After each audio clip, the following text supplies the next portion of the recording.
นอกจากการสนับสนุนช่องของเรานะครับผ่านการกดไลค์กดแชร์แล้วก็ Subscribe นะครับผมปัจจุบันนะครับผมช่องของเราได้เปิดช่องทางใหม่ๆนะครับผมเพื่อให้ผู้ชมนะครับผมและแฟนๆของช่องนะฮะสามารถให้การสนับสนุนช่องเล็กๆช่องนี้นะครับให้ได้ไปต่ออย่างต่อเนื่องนะครับและมั่นคงนะครับผมด้วยระบบสมาชิกนะครับผมที่ช่องเราเพิ่งเปิดขึ้นมานะฮะซึ่งทุกคนสามารถที่จะกดสมัครนะครับผมสมาชิกนะครับผมที่ปุ่มจอยนะครับผมหรือปุ่มสมัครสมาชิกนะครับผมที่มุมขวาล่างใต้คลิปนะครับผมหรือมุมขวาบนในหน้าต่างของช่องนะครับผมเพียงเดือนละ50 บาทเท่านั้นนะครับผมโดยมีสิทธิพิเศษมากมายไม่ว่าจะเป็นตราประทับแสดงระดับหลังชื่อนะครับผมเป็นรูปเรือชิปเปอร์ที่ออกมาแบบอย่างสวยงามนะครับผมพร้อมกับอีโมจินะครับเป็นรุ่นพี่แฮมชิปเปอร์นะครับผมสุดน่ารักนะครับซึ่งใช้ในการพูดคุยนะครับผมในช่องคอมเมนต์พร้อมสิทธิพิเศษต่างๆมากมายที่กำลังจะตามมาในอนาคตนะครับผมอีกอย่างหนึ่งคือทั้งการชมคลิปแบบ Exclusive นะครับก่อนใครนะครับผมหรือ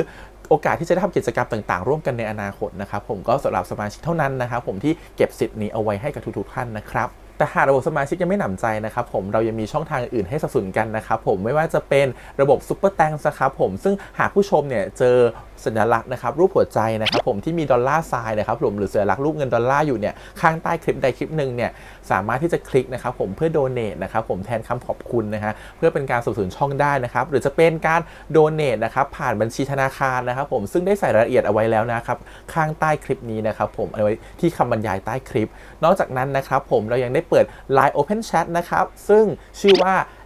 ATS Channel Family นะครับผมก็เลยขอเชิญชาวช่องทุกคนนะครับผมเข้าร่วมห้องแชทได้โดยไม่มีค่าใช้จ่ายใดทั้งสิ้นนะครับผมเอาไว้พูดคุยแลกเปลี่ยนข่าวสารกันนะครับผมในครอบครัวของเราและผมได้จัดทำสติกเกอร์ลายรุ่น Lovely พี่แฮมนะครับชิปเปอร์นะครับเอาไว้เป็นสติกเกอร์ที่ใช้พูดคุยกันด้วยนะครับจะได้ใช้คุยกันในกลุ่มก็น่ารักดีนะครับผมหรือจะเอาไปใช้คุยกับเพื่อนๆส่วนตัวก็ได้นะครับไม่ติดอะไรเลยนะครับผมตั้งใจทำออกมามากๆนะฮะเพียงชุดละ35 บาทเท่านั้นนะครับผมใช้ได้ตลอดชีพนะครับผมก็หวังว่าทั้งหมดนี้นะครับผมจะเป็นเรื่องราวดีๆที่จะเกิดขึ้นกับช่องของเราและชาวช่องของเราทุกคนนะครับผมเพื่อมุ่งหน้าต่อไปสู่ปี 2023 ปีนี้และก้าวต่อไปด้วยกันอย่างมั่นคงนะครับผมอย่าลืมสนับสนุนกันนะครับขอบคุณครับ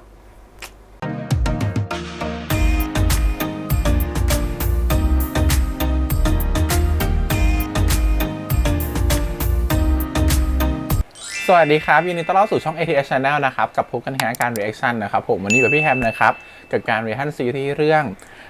Perfect Ten Liners นะครับผมสลัดเทวดา EP ที่22นะครับผม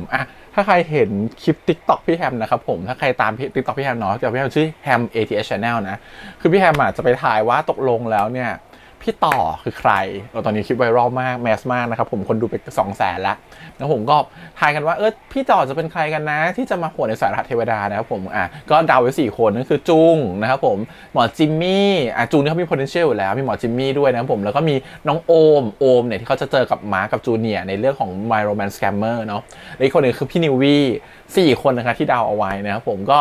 คิดว่าน่าจะโผล่มาใน EP นี้กับ EP หน้าเดี๋ยวมาดูกันดีกว่าว่าจะใน1ใน4คนนี้ใครกันหนอจะเป็นพี่ต่อจะถูกไหมหรือจะเป็นพี่ต่อธนภพตัวจริงหรือจะเป็นคนอื่นที่เราไม่ได้คาดคิดนะครับผมเดี๋ยวมาดูกันละกันว่า1ใน4นี้หรือจะเป็นคนอื่น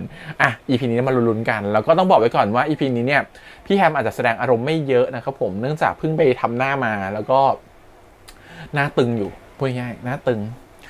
และหน้าแข็งอยู่นะครับผมก็เลยอาจจะขยับเยอะไม่ได้ขยับเยอะเดี๋ยวเคลื่อนเดี๋ยวหน้ามันจะไม่เข้ารูปนะครับผมก็ขอนิดนึงวันนี้อาจจะขยับหน้าน้อยหน่อยอาจจะยิ้มหัวเราะน้อยหน่อยก็วันนี้ใครบอกว่าเวลาชอบตลกขำกับพี่แฮมวันนี้อาจจะแบบเบาลงนิดนึงนะครับผมก็อาจจะน้อยลงนิดนึงนะฮะก็เข้าใจนิดนึงนะหน้าตึงอยู่นะคะโอเคเดี๋ยวไปดูกันต่อกับ EP 22ดีกว่าแต่ก่อนอื่นขอบคุณก่อนนะทาง GMTV ที่อนุญาตให้ reaction ได้นะครับไปดูกันเลยครับผมกับ EP 22ครับผมสารหัสเทวดา Perfect Ten Liners ไปเลยพี่มีผมแล้วนะมาดูกันดีกว่าว่าฉันจะเดาถูกหรือว่าพี่ต่อคือใครนะครับผมซูงจิมมี่น้องโอมเรา2คนจะผ่านไปให้ได้หรือจะเป็นพี่นิววี่อันนี้ก็มีนู่นก็มีแต่วันนี้พี่แสดงอาการยิ้มมากไม่ได้หัวเราะมากไม่ได้นะครับหน้าตึงอยู่นะครับผมเดี๋ยวมันจะทำเพื่อตัวเองบ้างนะครับเดี๋ยวมันจะเคลื่อนนะฮะฟิลเลอร์ที่ฉีดมามันจะหลุดผิดที่พี่เดินขึ้นมาแล้วก็ยิ้มเนี่ยอาจจะหน้าแข็งนิดนึงวันนี้อาจจะยิ้มได้แค่นี้ยิ้มแล้วอย่างนี้แล้วยิ้มแล้วยิ้ม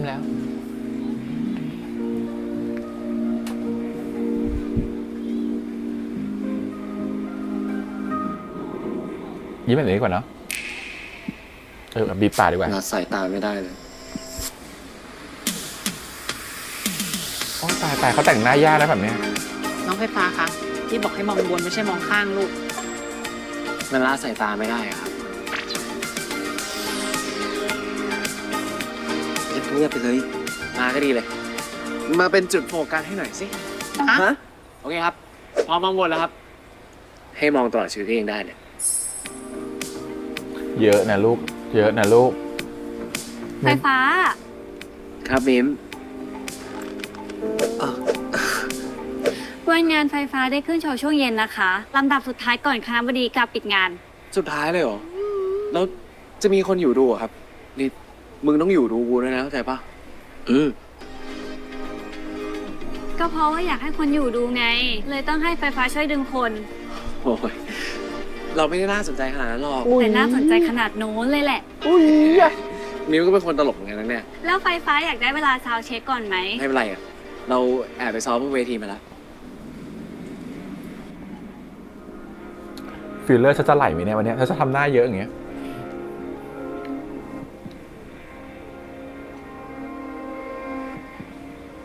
มีปัญหาอะไรไหมครับ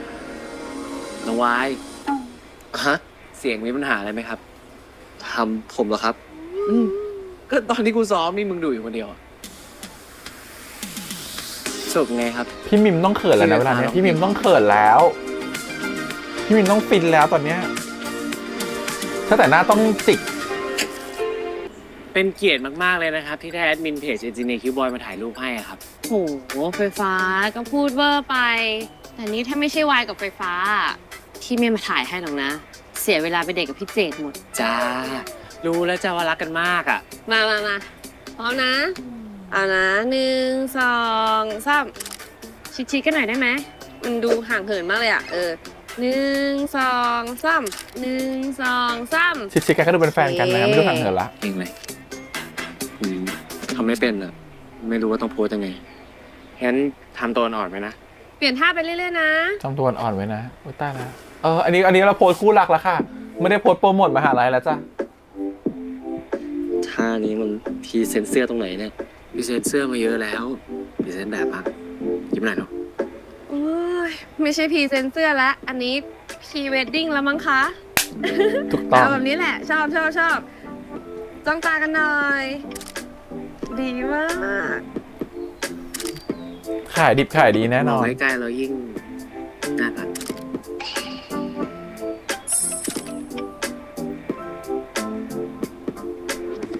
ไฟฟ้ามืออาชีพมากเลยนะรู้ปะดูดิ โอ้โหหุ่นถ่ายใกล้เกิน เอาอย่างเงี้ยแหละ ขายดีแน่นอน นี่มา เราเห็นเหมือนกันใช่ไหมล่ะพี่ปุ้น เอ้ยน้องวาย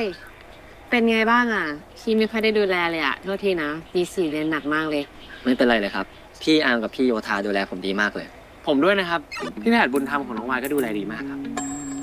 พี่รหัสบุญธรรมเนี่ยนะ ใช่ครับ พี่บุญก็รู้ว่าโยธามนติดแปรตายครับ แต่จริง ๆ แล้วสายรหัสเทวดาก็ติดแปรทุกคนนะครับ ผมก็เลยต้องรับอุปการะเด็กง่วงแถวนี้มาเลี้ยงดู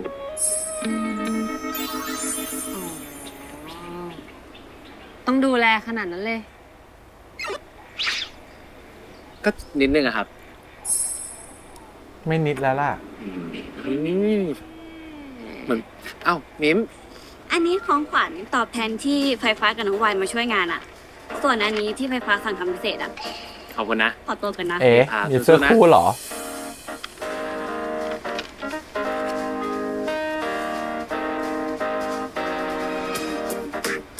น่ารักนะเนี่ย ออกไปนรูปไฟฟ้า พี่สั่งทำพิเศษเหรอ พี่บุญครับ เดี๋ยวพี่บุญต้องไปไหนต่อปะครับ ไล่ค่ะเขาเรียกว่าไล่ค่ะอ๋อไม่ใช่มาถ่ายรูปเพื่อคู่ด้วยกัน วันงานมีขายด้วยเหรอครับ แล้วพี่สั่งมาทำไมอะครับ สั่งมาให้ขายไงฮะ สั่งมาให้อะอยากใส่เสื้อคู่ไง เสื้อคู่กันกับผมอะนะ ยิ้มเร็ว ดีค่ะ น่ารักอย่างนั้นแหละ อ่ะ สั่งมาขายใน GMTV จ้ะไม่ได้สั่งมาอะไรหรอก หันหลังด้วย น่ารักเนาะเป็นรูปหัวใจข้างหลังเป็นไฟฟ้าเลิศอ่ะ เฮ้ย นอนตักไหมเดี๋ยวพี่ไปหาผ้ามาให้ เอาครับ แบบหัวใจเป็นรูปไฟฟ้านี่อันนี้อยากสั่งซื้อเลยถ้าขายในเจมที่มีจะซื้อ โคตรดีอ่ะ น่ารัก ถูกต้องโห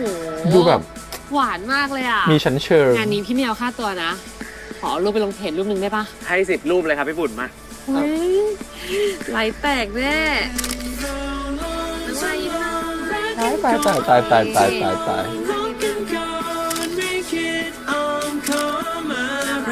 เพจไม่เคยมีรูปอะไรแบบนี้เลยนะจ๊ะเพราะคนอื่นเขาไม่ขายกัน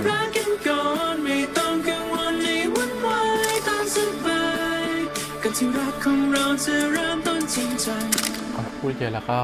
เมื่อยเจ็บหน้า วันนี้แม่งสนุกสุดๆไปเลยว่ะ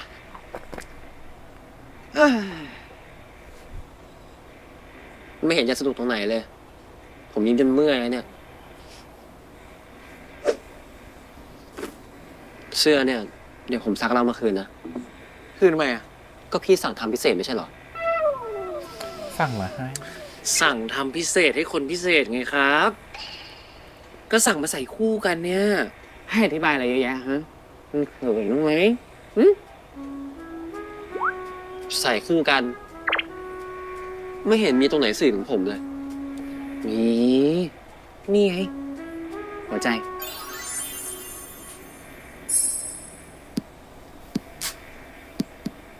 แล้วนี่ฮิวผมมาด้วยทำไมเนี่ย เปลี่ยนเรื่องซะงั้น ขี้เขินกันนะเราเนี่ยถ้ายังไม่ตอบเนี่ย ผมกลับแล้วนะ กูถามมึงไปแล้วว่ามึงจะกลับหอหรือมึงจะกลับคอนโดกู แต่มึงไม่ตอบเองอะถามตอนไหนอะตอนน้องวายหลับไงครับ ขี้โกง ไปอาบน้ำไป เดี๋ยวสั่งข้าวให้กิน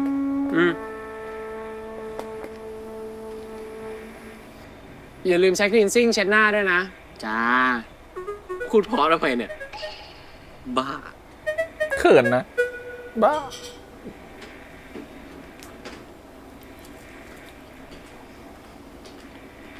อ่ะ นี่ อยากกินอะไรตัวเองก็หยิบนะ ถือซะว่าเป็นห้องของตัวเอง ขอบคุณครับ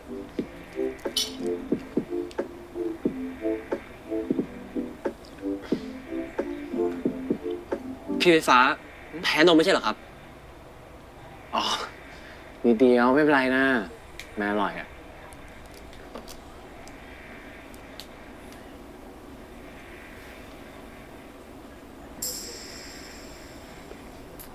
พี่ไฟฟ้ามีอะไรหรือเปล่าครับ ไม่แพ้นมแต่แพ้ใจตอนเนี้ย คืนนี้ค้างที่นี่นะ แพ้ไวน์ด้วย กินไวน์ไม่ได้เมา ไม่ดื้อแบบนี้สิน่ารัก เมารัก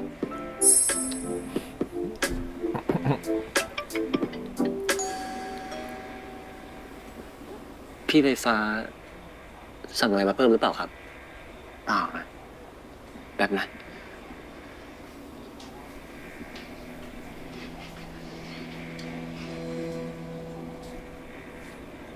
แม่มาหาว่ะ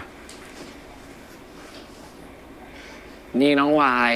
น้องที่มหาลัยสวัสดีครับ สวัสดีครับ นี่ ไฟฟ้าอยู่มหาลัยเนี่ยทำคนอื่นปวดหัวปะ ไม่หรอกครับ พี่ไฟฟ้าใจดีมาก มีเพื่อนเยอะมากด้วย แล้วเพื่อนทุกคนก็รักพี่ไฟฟ้ามากเลยครับ พอลูกแม่แสนดีแบบเนี้ยก็ต้องเป็นที่รักของทุกคนอยู่แล้วแหละ นี่คนดึกดื่นป่านี้เนี่ย มีธุระอะไรไม่ทราบ มีคนหลบหน้าแม่ ก็เลยต้องตามมาถึงที่นี่ นี่หลบหน้าซะหน่อย กิจกรรมมอเยอะจะตายไม่เชื่อถามน้องวายเลยครับ โยนให้น้องวายวะ ถ้าไม่ได้หลบหน้าก็ต้องงอน ผมต้องงอนคนเรื่อง แม่ขอโทษที่ไม่ได้บอกเรื่องเลื่อนไฟล์กลับอ่ะ จริง ๆ แม่บอกพ่อเขาแล้วนะ แต่ตานั่นน่ะไม่กระจายข่าวให้ครบ มีลูกแค่3 คนเองไม่น่ามาตกหล่น ผมก็ตกหล่นตลอดแหละ น้อยใจละ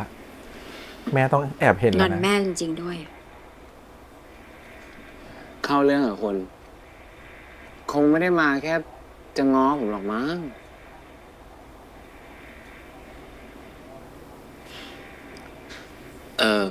ให้ผมออกไปไม่ต้องอ่ะ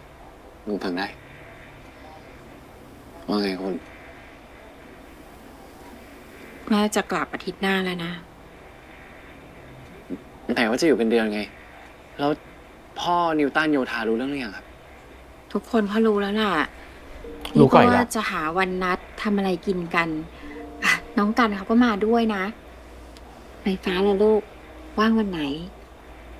ทุกคนรู้ก่อนอีกแล้ว โอ้ย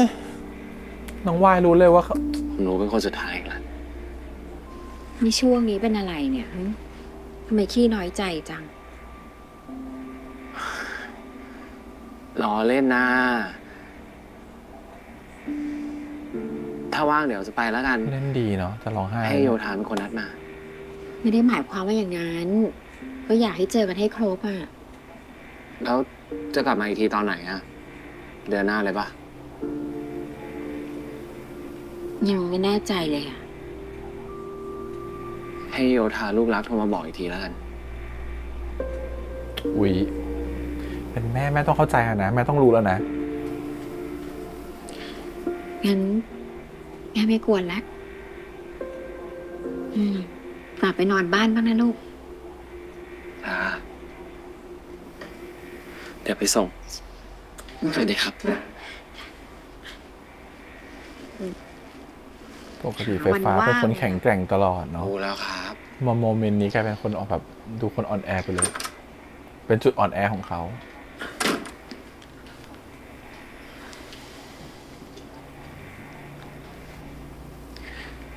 ว่าจะแก้งอนให้งอซะหน่อย หนีกลับไปซะได้พักก่อนนะ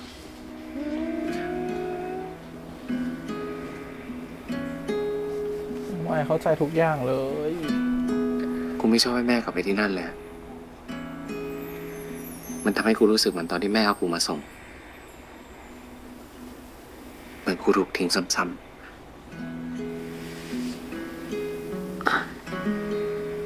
พี่ไฟฟ้า แต่ทุกอย่างมันกำลังจะดีขึ้นแล้วนะ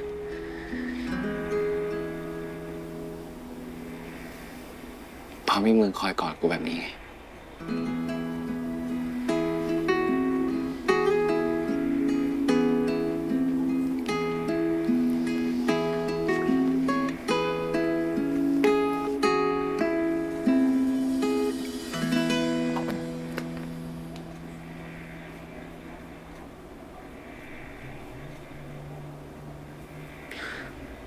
พี่รู้สึกแบบนี้ทุกครั้งเลยเหรอ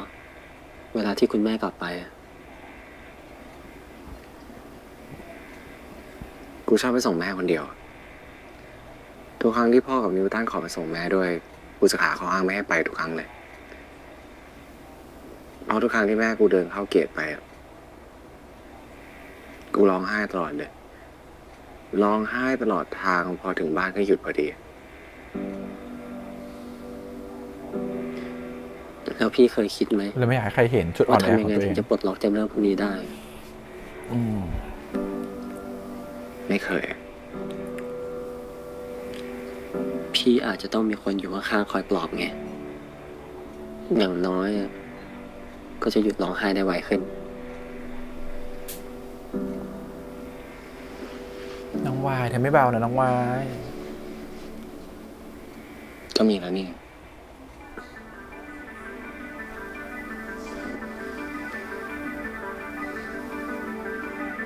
ดีใจที่ได้รับหน้าที่นี้นะครับ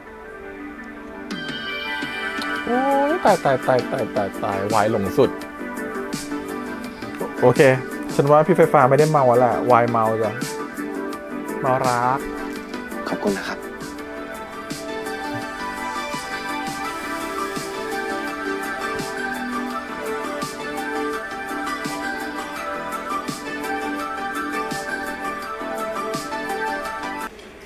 มาด้วย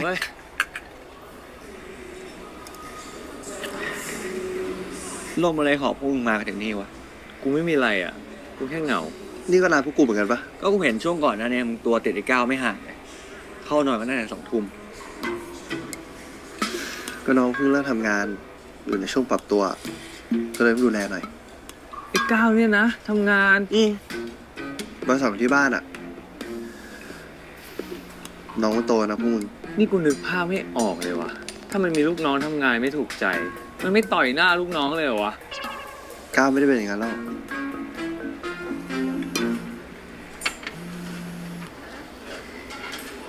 ครับแม่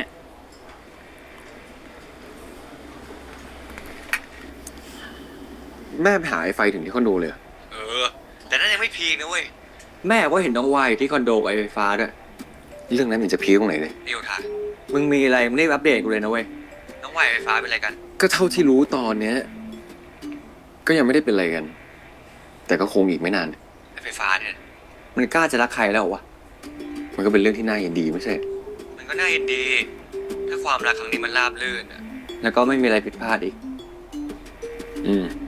กูช่วยดูให้ มันจะไม่ราบรื่นอีกเหรอ มันมีอะไรเคยผิดพลาดด้วยเหรอ โอ้ยน่ารักจังเลย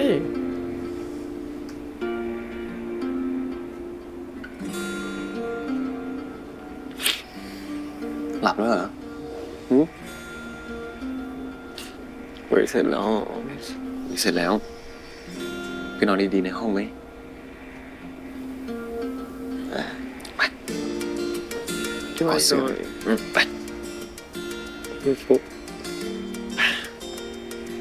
ไหวไหมเนี่ยหืม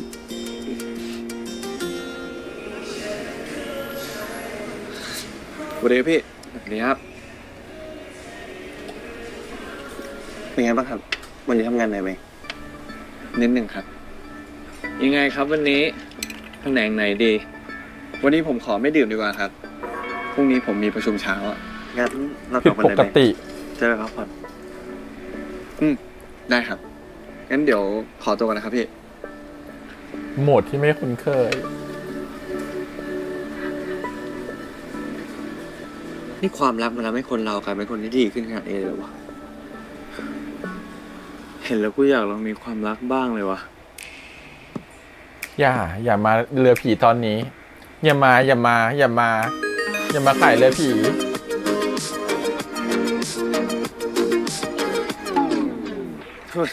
แต่ไม่ใช่กับมึงแน่ๆอ่ะ กูอยากให้มึงมากมั้งพวก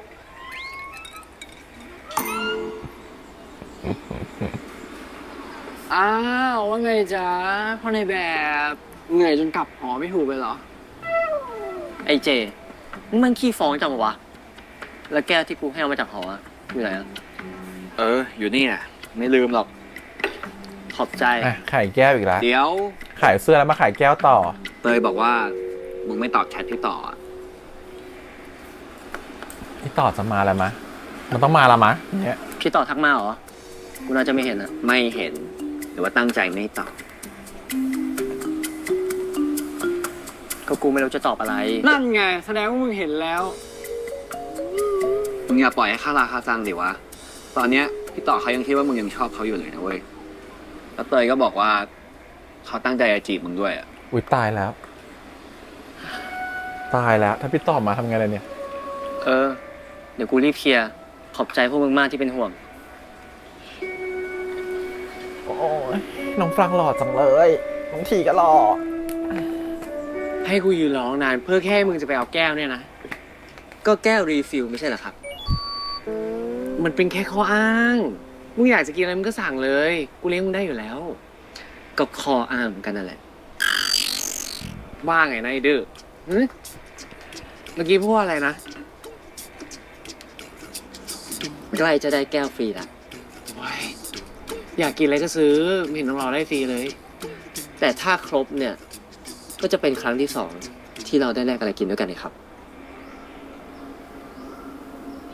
เขาจำขนาด ผ นี้ ม ได้นะ กะว่าถ้าสอบติดมหาลัยนี้ จะมาได้เป็นรางวัลให้ตัวเองครับ อย่าลืมชวนกูด้วยนะ อยากกินอะไรอ่ะเดี๋ยวเลี้ยง ต้องใช้อันนี้ด้วย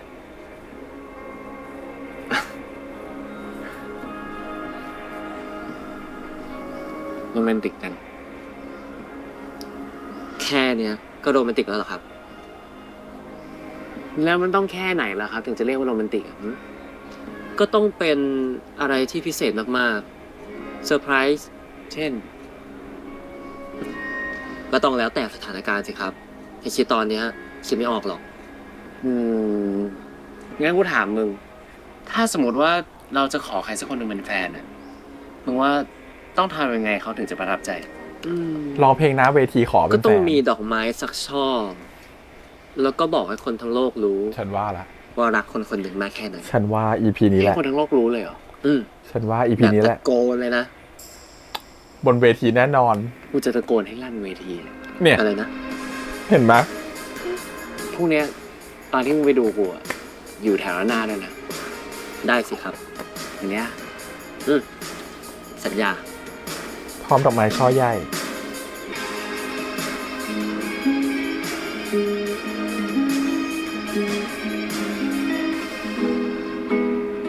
เฮ้ย นี่อารมณ์ไหนวะนะมันนั่งเล่นกีตาร์ชิวๆขนาดนี้วะเพื่อน กูซ้อมโชว์อยู่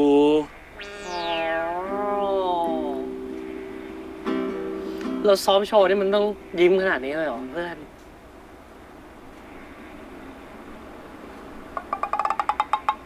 บ้า นี่กูยิ้มอยู่เหรอ ยิ้ม ไม่ อ เห็น ยู่ รู้ตัวเลย โอ้โห ไม่รู้ตัว มองจากข้างบนยังรู้เลยว่ามึงยิ้ม นี่อย่าบอกนะว่ามึงกำลังอินเลิฟนะ พูดอะไรของมึงเนี่ยฮะ นี่ถ่ายรูปให้กูรูปหนึ่งดิ เอาแบบหล่อๆเลย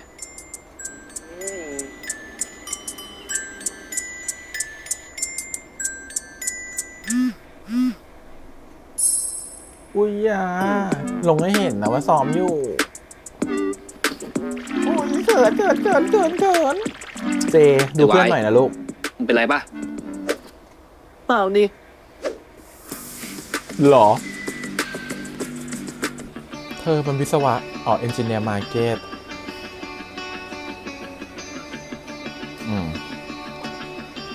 สนใจเสื้อมิตรสหายไหมครับเอาไหมลองได้เลยนะลองได้เลย ไปเปลี่ยนเสื้อเลย พี่ไฟฟ้า อยากให้ใส่เสื้อตัวเนี้ยใส่คู่กันนะ เดี๋ยวพาไปเปลี่ยนที่ห้องน้ำไปเอาเดี๋ยว มานี่พี่ไฟฟ้า มานี่เร็วนะมานี่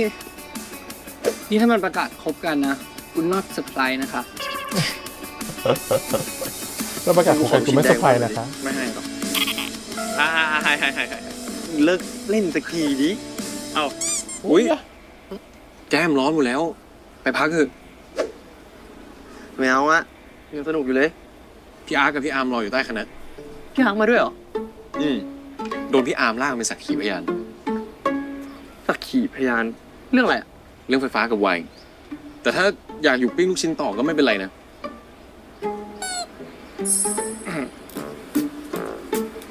กล้องว่าอันนี้หนึ่ง ว่า ตักด้วยนะ เฮ้ยไอ้กัน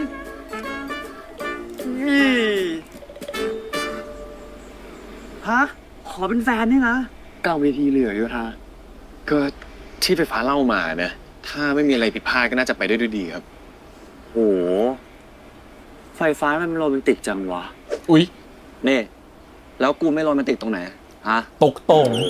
ไม่มีตรงไหนโรแมนติกเลย ทำไมใจน้อยอย่างนี้ล่ะครับ ยังไงก็รักพี่อาร์ที่สุดล่ะครับ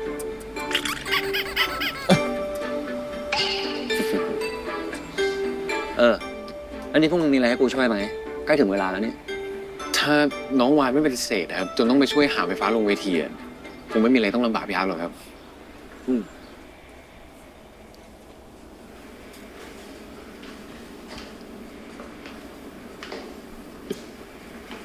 พี่จะให้ผมใส่เสื้อตัวนี้ทำไมเนี่ย ไม่ได้มีขายซะหน่อย เสื้อคู่ไง แล้วเรื่องไวนิลโปรโมทเสื้อเนี่ยรุ่นพี่เขาบอกผมมานะว่าพี่เป็นคนสั่งให้ทำเสื้อก็ไม่ได้มีขายซะหน่อย จะทำป้ายโปรโมทไปทำไม รู้ไหมว่าเราต้องปฏิเสธลูกค้าที่สนใจเสื้อไปตั้งเท่าไหร่ ก็ลูกมึงน่ารักอ่ะ ไม่อยากเก็บไว้ดูคนเดียว พี่เป็นอะไรเนี่ย ไปเดินงานดีกว่า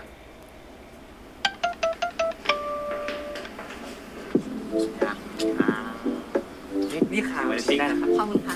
โทษนะจ๊ะ ขอลูกชิ้น 10 ไม้ได้ไหมจ๊ะ เอ้าพี่อาร์ตสวัสดีครับ สวัสดีครับ สวัสดีครับ ใช่ครับ 20 ไม้ผมกินไหวครับ เดี๋ยว อะไร เป็นไง ทุกอย่างเรียบร้อยปะแหมข่าวไวเชียวนะมึงสู้ๆนะมึง เดี๋ยวกู กูช่วยกินน้ำให้แล้วนี่มีทำอะไรต่อปะ เดี๋ยวกูไปบูธดอกไม้อะ เดี๋ยวนี้ก็ไม่วางผมวางแตกเลย ไปซื้อดอกไม้จ้ะ น้องวายเดี๋ยวเราไปเดินบูธอื่นกันต่อดีกว่า งั้นเดี๋ยวผมไปก่อนนะครับ อย่าลืมไปดูผมโชว์ด้วยนะครับทุกคน โอเคไหมครับ โอเค เอาแล้ว บ๊ายบายครับ ลูกชิ้นอะเฮ้ย ช่างแม่งเถอะมึงไม่มีสติแล้ว ความรักอะเนาะตาบอดหมดแล้ว สวัสดีจ้าขวัญ พอดีไฟฟ้าสนใจดอกไหนเป็นพิเศษหรือเปล่า ชอบดอกไหนอะเดี๋ยวซื้อให้ วันนี้พี่เป็นอะไรปะครับ ทำไมอะ ก็พี่ดูอารมณ์ดีแปลก ไม่นะ ก็ปกตินี่ทำไมอืม เขาสังเกตเราตลอดเวลา ขวัญพอจะมีดอก เขาจะเป็น ไหที่ introvert ก็จ สื่ ริ อง ถึงความรักไหม มี อุ๊ย แต่เราขอหาแป๊บนึงนะ น้องต้องรู้ตัวล่ะ นี่เลย ดอกไม้บอก น รู้ นี้ ทั้ง คือ โล ดอกเด ก บิล่าความหมายดีมากเลยนะ หมายถึงความรักที่ซื่อตรง มั่นคงแล้วก็พักดี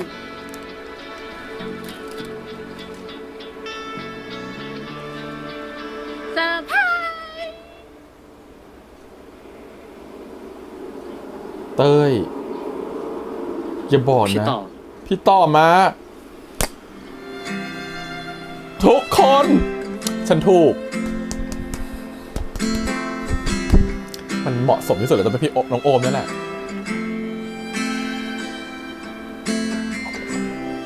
เดินมาคนเดียวที่จะขวางได้คือพี่ฟอสอุ้ย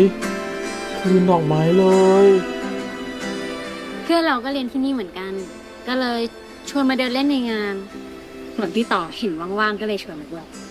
เพราะคิดว่าเผื่อจะได้เจอหวาน ไม่เจอกันนานเลย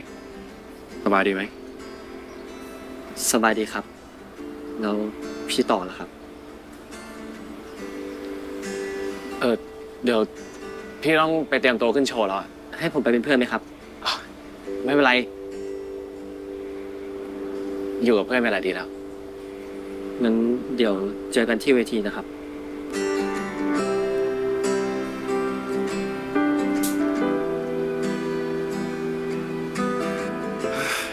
เตยนะเตย ชวนพี่มา แต่ดันหนีไปกับแฟนซะงั้น ต้องลำบากวายมาเดินเพื่อนเลย ไม่ลำบากหรอกครับ ผมเองก็ว่างๆหนึ่งครับ เพราะงั้นเราไปหาที่นั่งคุยกันนะ ดีเลยครับ โยธาไฟฟ้าหายไปไหน ผมเองก็มีอะไรจะคุยกับพี่ต่อเหมือนกัน ตายแล้ว แล้วนี่น้องไว้เดินมากับใครอ่ะ ไม่รู้อ่ะ อุ้ยตัดสาย ไอ้ ด้ ไฟ วย ฟ้าปิดเครื่องอ่ะ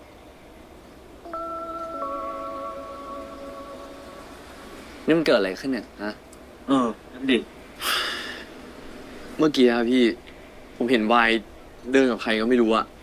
แล้วนี่ไฟฟ้าก็ติดต่อไม่ได้ด้วยอะ แต่ว่าเดี๋ยวไฟฟ้าต้องขึ้นโชว์ไม่ใช่หรอ ใช่ครับ แต่ผมว่าไฟฟ้าไม่ใช่คนที่จะมาเทงานอะไรแบบนี้ นี่ไฟฟ้าต้องขึ้นโชว์กี่โมงเนี่ย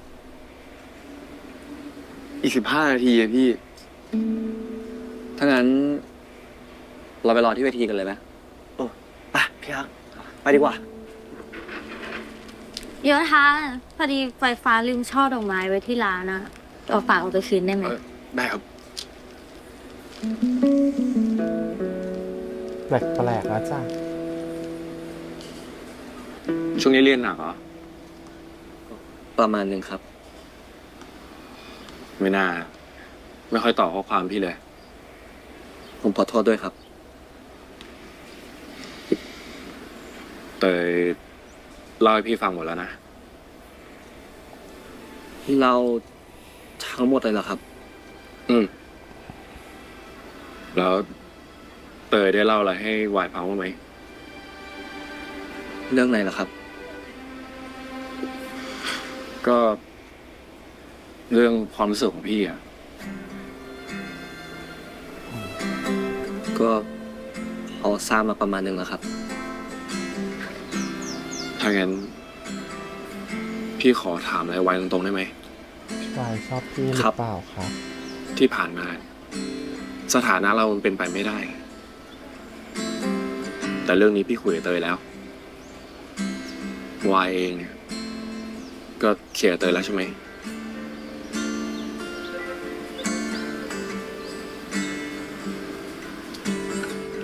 พี่จะมาจีบตอนนี้ไม่ได้แล้วนะ วายยังชอบพี่อยู่ไหม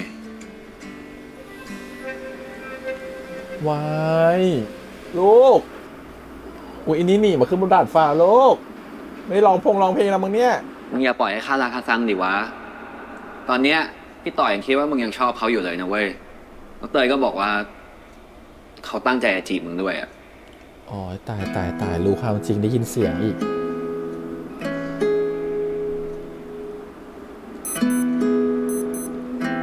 ต้องไปร้องเพลงแล้ว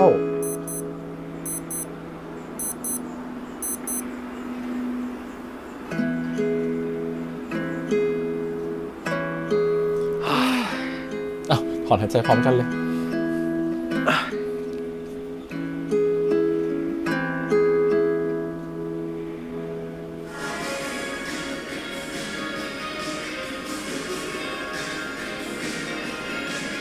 ไม่เห็นมีไอ้ไฟเลยพี่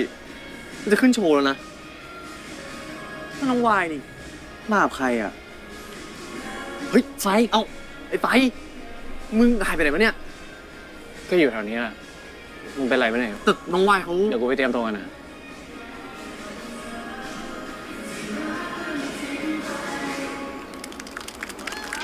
พร้อมไหมคะ เอาครับ โอเคค่ะ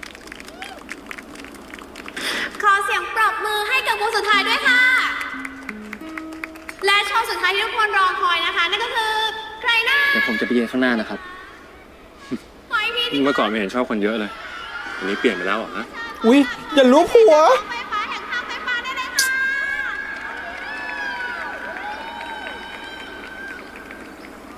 เดินกับพี่ฟอร์ดนี่ พี่โอมชนพี่ฟอร์ดกระตุยเหมือนกันนะเนี่ย มีคนทำให้ผมเปลี่ยนไปครับ อุ๊ย พี่รู้เลย พี่ต่อรู้เลย โทษนะครับ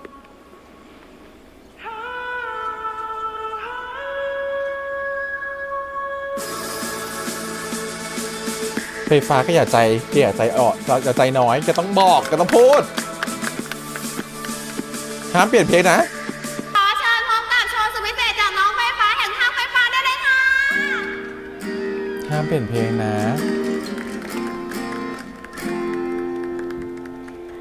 ฉันไม่เคยเจอเธอยิ้มมาแต่ฉันไม่เคยได้สบสาย เสียงดีมากอะ ตอนที่เธอเพลอตอนที่เธอเขินถ้าฉันไม่บังเอิญอยู่ตรงนั้นถึงแม้ว่าเราเป็นแค่คนหนึ่งไกลถึงแม้ว่าเธอ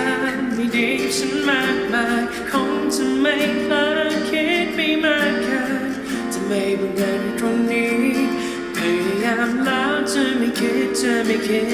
แต่มันก็ไม่ง่ายเลยสักนิด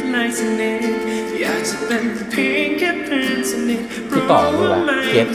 ติดที่ใจไม่ฟังใกล้กันเธอไม่คิดไกลกันที่จะห้ามใจคนใกล้ตัวของเธอคือหวันไหวเพราะเข้าใจบ้างไหมเธอใกล้ มาสังเกตเห็นแหละว่าพี่ไฟฟ้าดูแบบ ไม่ใช่แบบโหมดเดิมอะไม่ได้โหมดที่มีความสุขเหมือนตอนเช้าอะ เก็บไว้ไม่ไหวอย่าโกรธได้ไหมที่ฉันคิดไกลกับเธอ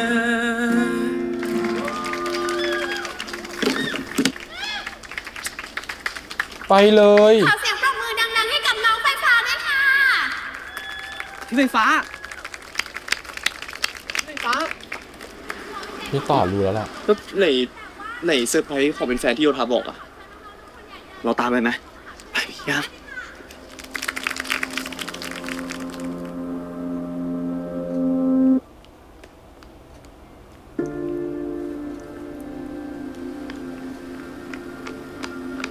ดาดฟ้าลูกรีบไปดาดฟ้าลูก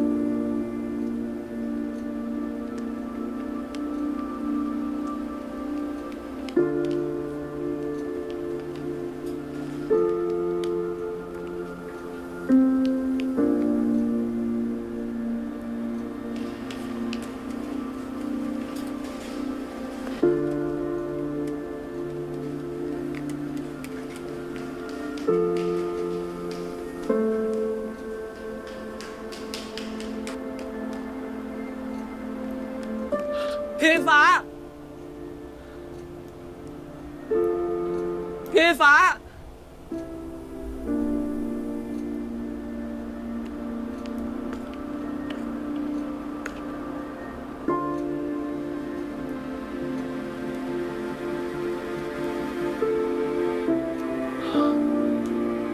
พี่ต่อมาผิดเวลามากเลยอ่ะ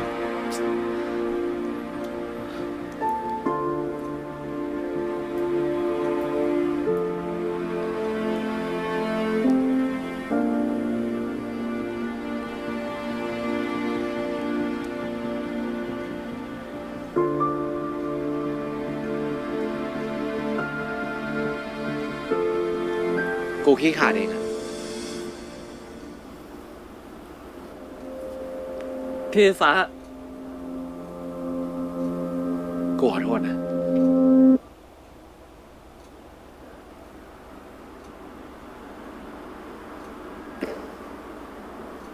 พี่เป็นอะไรอ่ะ กูแค่กลัว กลัวว่าถ้าพี่ต่อมึงกลับมา เรื่องทั้งหมดมันจะเป็นแค่ฝันไป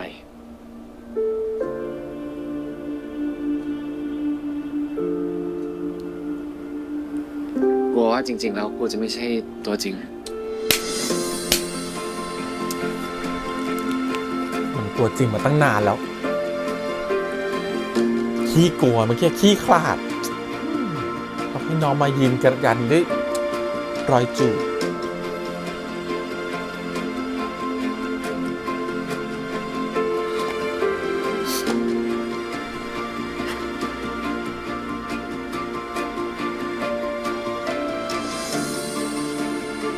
พี่ยังไม่มั่นใจในตัวผมเหรอ ผมยังทำให้พี่เชื่อไม่ได้ใช่ไหมว่าผมรักพี่จริงๆ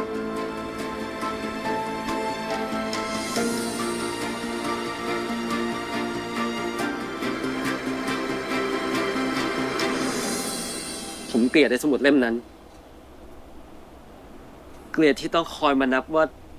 เราทำอะไรไปด้วยกันเท่าไหร่ เกลียดที่ต้องมาคอยนับถอยหลังให้เรื่องของเราค่อยๆจบลง ผมตั้งใจลืมมันไว้ที่ห้อง ตั้งใจเก็บเอาไว้ในกล่องให้มองไม่เห็นเพราะว่าพี่บอกว่าจะไม่นับถ้าไม่มีมัน ผมไม่อยากกินข้าวกับพี่แค่10 ครั้ง ผมไม่อยาก แค่นั้นแหละ พอ และอยากจะขออย่ากังวลอย่าไปคิดอะไร จบ ปล่อยใจไปปล่อยตามฟีลความรู้สึกที่เรามีให้กันอยู่ในตอนนี้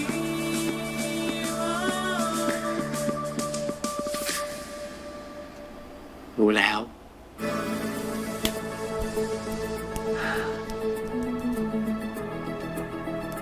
ผมขอโทษ ที่ไม่ได้บอกพี่ไปตรงๆว่า ผมชอบพี่ ที่ผมยอมไปเล่นทดลองจีบอะไรนั่น ไม่ใช่เพราะผมจะไปพิชิตใจใคร แต่เพราะผม อยากอยู่ข้าง ผมอยากอยู่ใกล้ๆพี่ไฟฟ้า ไม่ต้องพูดแล้ว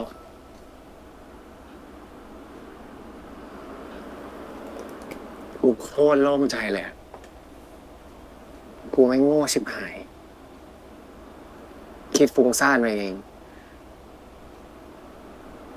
เราสองคนรักกันจะตายเนาะ เมื่อกี้ ทำบ้าอะไรอยู่ไว้ไฟฟ้า ถูก เมื่อกี้บอกคนทั้งโลกไปก็จบแล้ว ขอโทษนะ จะไม่ลงเลย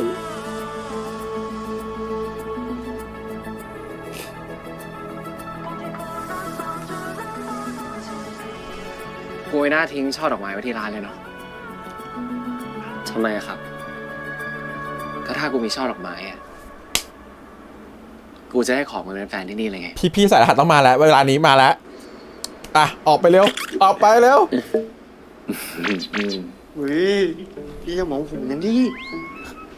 บีเกิล โยนไปได้ไหมอ่ะ โอ้จะคิดว่ามันร่วงมาจากฟ้าแล้ว ไปเร็ว กูไม่ได้อยู่นะ แล้วแต่บีเกิลครับ จังหวะนี้น้องกัน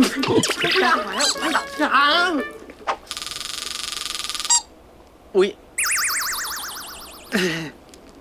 เอาช่อดอกไม้มาให้อ่ะ โอ้ยอยากจะหัวเราะแต่หัวเราะไม่ได้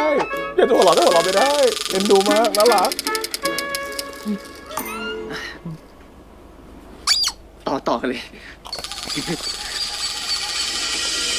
มีพยาน4 คนแล้วฉันงงว่าตามเข้ามาดาดฟ้าได้ไงก่อนเก่งมาก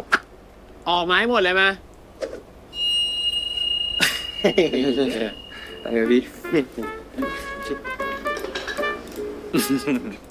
เห็นด้วยเหรอ อุตส่าห์แอบแล้วเนี่ยเชิญต่อเลยไม่เห็น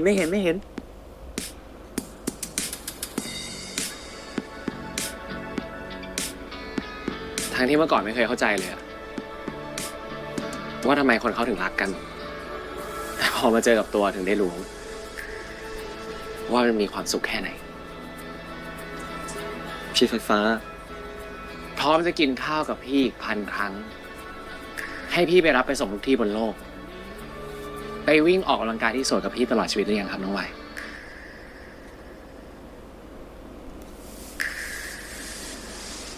เป็นแฟนกันนะครับ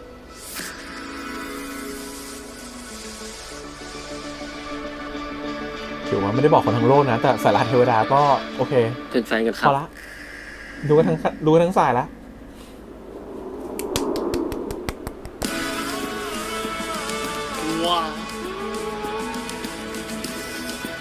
ต่อหน้าทุกคนเลยไม่แคร์ใครไม่สนใจ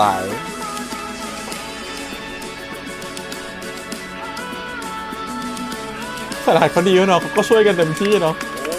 ยปากเปื่อยแล้วมั้งโอ้ย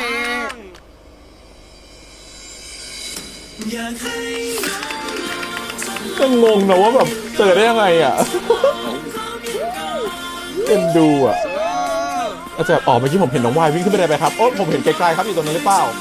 อะไรอย่างนั้นฟีลลิ่งแบบนั้น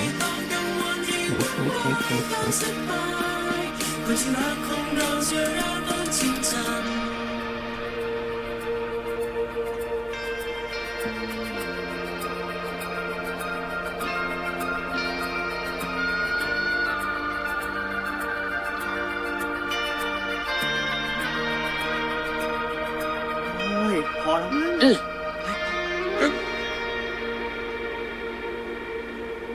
ไปพอแล้วมั้งพี่เขาตะคิวจะกินแล้ว เสือกอะไรด้วยอ่ะฮะก็ตอนมึงเป็นแฟนกันกูเคยยุ่งไหม ว่าน้องกูแล้วเว้ยอย่าไปไม่ไปทำเลยไปแข่งข้อพี่พวกมึงใส่กันเคยไปยุ่งไหมทำไมกูจะไปใส่กันพวกมึงจะไปยุ่งกับกูด้วยตลกอ่ะหวานได้ใช่ไหมพี่ น่ารักอ่ะ นี่แฟนพี่ไฟฟ้าเองครับ แฟน ถ้าสมมุติเราอยู่กับคนที่เรารักเนี่ย ความรู้สึกมันจะเหมือนมีผีเสื้อบินวนอยู่ในท้องอะ แผนกูในอนาคตต่อจากเนี้ยมีมึงอยู่ทุกช่วงเวลาเลย แม่ชวนไปกินข้าวบ้าน ผมดีใจที่ได้อยู่ข้างๆพี่ไฟฟ้าในเวลาแบบนี้นะครับ ฮะแต่งงานใครแต่งงานกูกลัวจะขอก็แต่งงานเหมือนกันนะ เหมือนฝันเลย ช่วยเติมเต็มสิ่งที่ขาดหายไป อ่ะมาอีพีหน้าไม่รู้ใครจะแต่งงานเนาะเป็นพี่เจตหรือเปล่าพี่เจตแต่งงานกับพี่ปุ่นหรือเปล่าพี่ปุ่นเรียนจบพอดีจะแต่งงานหรือเปล่าอาจจะเป็นไปได้นะครับผมหรือว่าจะเป็นใครอีกอะที่จะแต่งงานสักคนหนึ่งอะมันต้องมีคนที่เกี่ยวข้องและโทรหาสายรหัสคนแรกหรือจะเป็นพี่ตะวันแต่งงานไม่รู้เหมือนกันต้องรอดูนะครับผมว่าจะเป็นใครโอเคแต่ที่แน่ EP นี้นะครับผมจริงๆไม่ต้องพูดอะไรเยอะเห็นกันอยู่แล้วว่ารักกันแล้วก็แค่รักแล้วก็แค่เป็นแฟนกัน EP นี้นะฮะแล้วก็เหลืออีก2 EP ประเด็นEP หน้านี่คือไปหาพี่ตะวันแน่นอนเห็นไปต่างจังหวัดกันไปเอาสร้อยกำไรใส่รหัสนะครับผมแล้วก็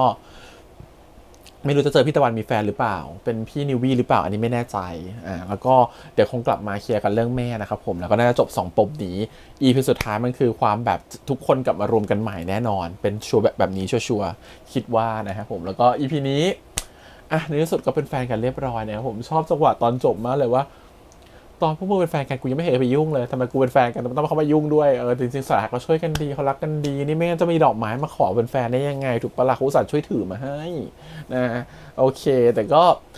น่ารักเนาะ ความอาจจะแบบตัดเรื่องความงงว่าตามมาถูกได้ยังไงเนาะตามมาอยู่บนดาดฟ้าได้ยังไงแต่ก็ถือว่าสารทัดเก่งตามกันมาถูกนะครับผมแล้วก็ถือว่าตัวของไฟฟ้าเองเนี่ยเขามีความแบบขี้ขลาดนิดนึงกลัวนิดนึงเพราะว่าไปแอบได้ยินมาก่อนว่าแบบเพื่อนๆคุยกับตัวของวายนะว่าพี่ต่อเขาชอบกันนะเว้ยเขาอยากจะคุยกับแกอะไรอย่างเงี้ยนู่นนี่นั่นก็เลยรู้สึกกังวลว่าถ้าพี่ต่อกลับมาเนี่ยตัววายจะรู้สึกยังไงรู้สึกไม่มั่นใจตัวไฟฟ้าขึ้นมาวายก็รู้สึกว่าผิดเหมือนกันที่รู้สึกว่าหรือเป็นเพราะผมหรือเปล่าที่ทำให้พี่ไม่มั่นใจว่าผมชอบพี่จริงๆนะเพราะที่ผ่านมาผมอาจจะดูแบบไม่ได้บอกไปตรงๆผมมาบอกตรงๆแล้วกันผ่านการจูบเนาะสุดท้ายก็เข้าใจกันแล้วกันแล้วก็ไฟฟ้าก็คิดว่าฉันก็มั่นใจแบบนั้นมาตลอดแหละว่าเธอชอบฉันแล้วทำไมดูดีฉันมาไม่มั่นใจวันนี้ก็ไม่รู้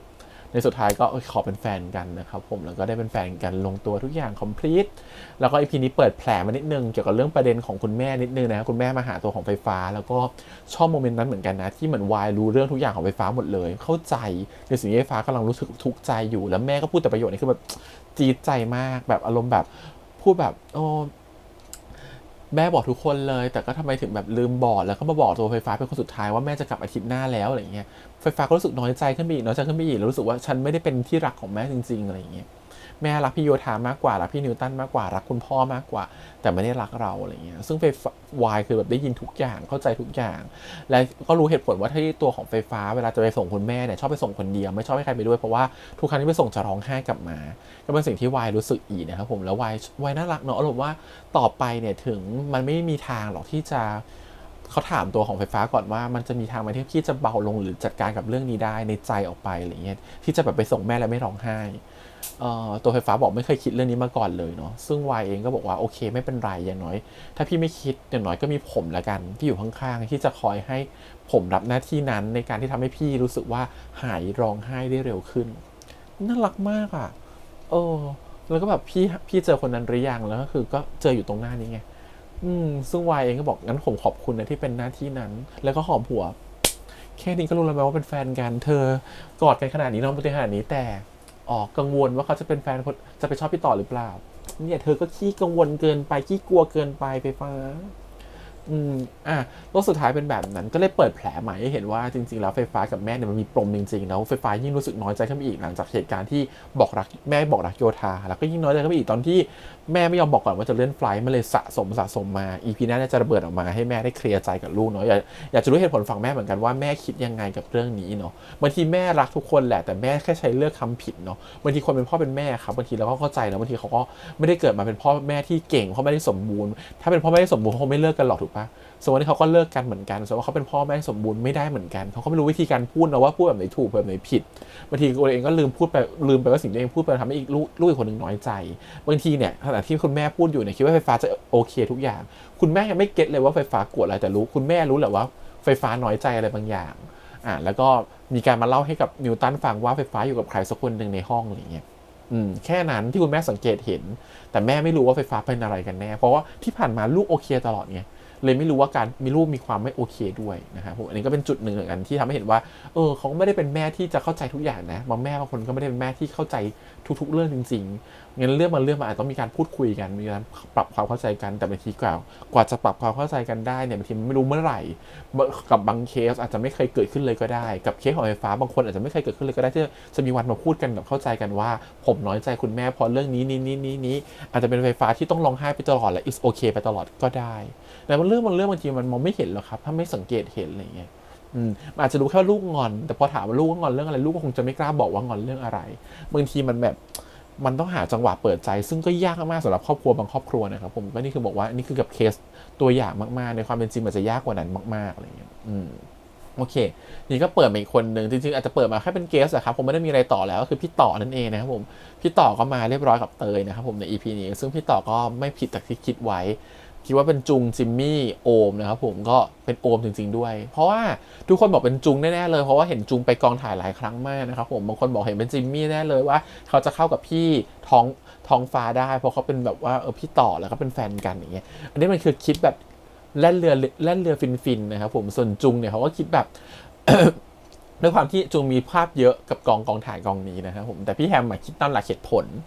ซึ่งพี่แฮมก็เลยเก็บโอมเอาไว้ในช้อยส์ตอนที่อยู่ใน TikTok ด้วยจริงๆเลือกโอมอยู่แล้วในใจเพราะว่าอะไรเพราะว่าพี่แฮมคิดว่าจุงเนี่ยเขาไม่เห็นมีความเกี่ยวข้องอะไรกับเรื่องนี้เลยที่ว่าเป็นเกสถูกปะเพราะฉะนั้นการที่จะมาอยู่ในเรื่องเนี่ยมันไม่ได้มี potential เท่ากับโอมแล้วกันถ้าจ จริงๆนะถ้าตอนแรกพี่แฮมก็ไม่รู้หรอกเป็นใครเอาดีๆพี่ต่อไม่รู้เป็นใครแต่พอน้องมาร์คไปพูดในรายการไลฟ์นะว่าคนที่เป็นพี่ต่อเนี่ยเดินชนเนี่ยทุกคนล้มหมดเลยยกเว้นพี่ฟอสคนเดียวที่จะชนแล้วพอๆกันนะพี่ก็เลยนึกแล้วว่าใครครับที่ตัวใหญ่บ้างนะครับผมก็จะมี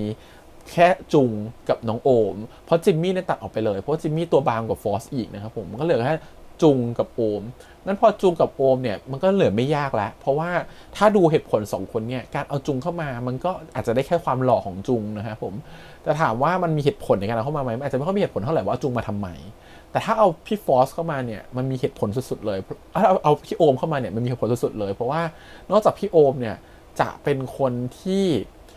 จะเล่นด้วยกันกับ My Romance Scammer แล้วกับ2คนนี้ในอนาคตเนาะพี่โอมก็จะเป็นคู่กับพี่เจดนะคะก็คือพี่ฟลุ๊กนะฮะในบทของพี่เจดในเรื่องนี้ด้วยมันเลยเหมือนอยู่ในจักรวาลเดียวกันอยู่แล้วที่ต้องมาเจอกันนะครับผมมันก็ไม่แปลกใจและอย่างหนึ่งคือพี่โอมก็เคยทำงานกับนิวศิวัตรมาก่อนการดึงพี่โอมมาก็ไม่ใช่เรื่องยากแล้วก็เป็นการเปิดตัวแบบว่าน่ารักว่าเป็นแบบพี่ต่อนะครับผมแต่ก็ไม่ได้เป็นบทพี่ต่อที่หวือหวามากละกันอย่างนี้เพราะว่าแค่มาให้น้องมาทำให้ตัวของไฟฟ้าแค่รู้สึกว่าไม่มั่นใจเฉยๆแต่พี่ต่อไม่ได้ทำอะไรมากกว่านั้นดูพี่ต่อก็จะสังเกตแล้วก็ดูออกเลยว่าอ๋อน้องวายเปลี่ยนไปแล้วตอนนี้น้องวายชอบไฟฟ้าแล้วพี่ต่อก็ดูออกนะครับผมโหเห็นวิ่งตามไปขนาดนั้นจะดูไม่ออกได้ยังไงถูกปะเลยคิดว่าพี่ต่อผมไม่มีบทมากกว่านี้แหละคือแกเป็นแค่การเปิดตัวโอมนิดนึงให้คนแบบคุณหน้าคุณตาหน่อยนะอย่างน้อยก็เห็นว่าคนนี้เหรอฉันเคยเห็นมาก่อนในเรื่องนี้เนาะพอเดี๋ยวเขาจะไปเจอกันอีกใน My Romance Scammer จะนึกออกว่าตอนดู My Romance Scammer มีมาร์คจูเนียร์เนาะที่เราเคยชอบมาคนนี้เคยเห็นนี่คือพี่ต่อในเรื่องนั้นใช่ไหมเคยเห็นฟลุกนี่นะฟลุกคือพี่เจในเรื่องนั้นเนี่ยมันเป็นกลยุทธ์การตลาดในการเปิดตัวนักแสดงครับผมมันก็เลยคิดว่าไม่น่าจะหลุดจากอันนี้พี่แฮมก็เลยเดาเป็นโอมตั้งแต่แรกสุดท้ายก็ถูกจริงด้วยเป็นโอมนะครับผมเนี่ยตอนนี้พี่แฮมพูดใน TikTok นี้คนไม่เชื่อเยอะนะจ๊ะเนี่ยมาจุงมาคนนู้นคนนี้อะไรอย่างเงี้ยก็เป็นโอมจริงๆนะครับผมก็ถือว่าโอเคนะสำหรับพี่แฮมนะถือว่าลงตัวดีมากๆนะครับผมก็ถือว่าเป็นการเปิดตัวโอมในรูปแบบนึงในบทของพี่ต่อด้วยนะครับก็โอเคก็ถือว่า EP นี้ประมาณนี้นะครับสีสันนะเล่นกันดีมากเล่นกันน่ารักมากจริงๆรู้สึกว่าจูเนียร์กับมาร์คเข้าขากันเยอะมากในเรื่องของการแสดงนะอยู่หลังฉากก็จะดูตีๆกันหน่อยจริงๆก็มีความง้องอนน้อยอยู่ประมาณนึงนะจูเนียร์ก็มีความแบบว่าค่อนข้างจะสปอยน้องอยู่พอสมควรอะไรเงี้ยแต่ในตัวของซีรีส์เนี่ยเขาจะมีความแบบน่ารักเขาจะมีแบบพอเล่นด้วยกันมันมีความเคมีบางอย่างที่แบบโคตรตรงกันเลยมันน่ารักมากคนนึงเหมือน extrovert สุดๆคนนึงเหมือน introvert สุดๆแต่ดูเข้ากันได้สุดๆก็โอเคมากๆกับการเห็น2คนนี้เนาะเล่นเก่งน่ารัก